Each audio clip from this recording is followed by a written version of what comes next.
হাতে ব্যাট আর চোখে আগুন নিয়ে খেলাটা চিরতরে বদলে দিলেন মাস্টার ব্লাস্টার। বিশ্ব জুড়ে একজন কিংবদন্তি হয়ে ওঠেন। আর তাই শচীন তেন্ডুলকার নামটাই যথেষ্ট।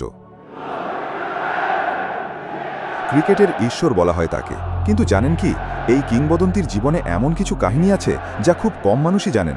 চলুন জেনে নিই শচীন তেন্ডুলকারের সেই 5টি অজানা ও চমকপ্রদ ঘটনা। ঘটনা 1। প্রথম টেস্টে ডাক মেরে ফিরেছিলেন। 1989 সালে পাকিস্তানের বিরুদ্ধে নিজের প্রথম টেস্টে শচীন ব্যাট হাতে মাত্র 15 রান করে আউট হন। কিন্তু জানেন কি, এক বল আগে যদি ওয়াকার ইউনুসের ইয়র্কারে বল সোজা মুখে না লাগত, তাহলে হয়তো তার ক্যারিয়ারই অন্যরকম হতো। ঘটনা 2। বল বয়ের চাকরি করেছিলেন শচীন। 1987 সালের ওয়ানডে বিশ্বকাপে শচীন মুম্বাইয়ে ইন্ডিয়া বনাম জিম্বাবুয়ের ম্যাচে বল বয়ের কাজ করেছিলেন। তখন তিনি কেবল 14 বছর বয়সী এক স্বপ্নবাজ কিশোর। ঘটনা 3।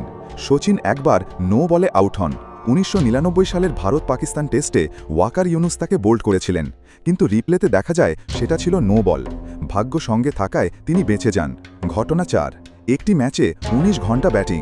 1988 সালে হ্যারিস শিল্ড ম্যাচে শচীন ও বিনোদ কাম্বলি একসাথে 664 রানের পার্টনারশিপ গড়েছিলেন।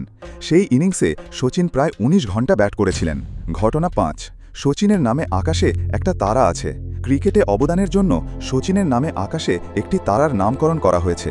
এখন তাকে শুধু ক্রিকেটের ঈশ্বর নয়, আকাশের তারা বললেও ভুল হবে না। হ্যাঁ, এটাই তো শচীন। শুধু ব্যাট হাতে মাঠ কাঁপাননি, তার জীবনের গল্পেও আছে সিনেমার মতো চমক। এমন আরও অসাধারণ কাহিনী পেতে চোখ রাখুন আমাদের চ্যানেলে।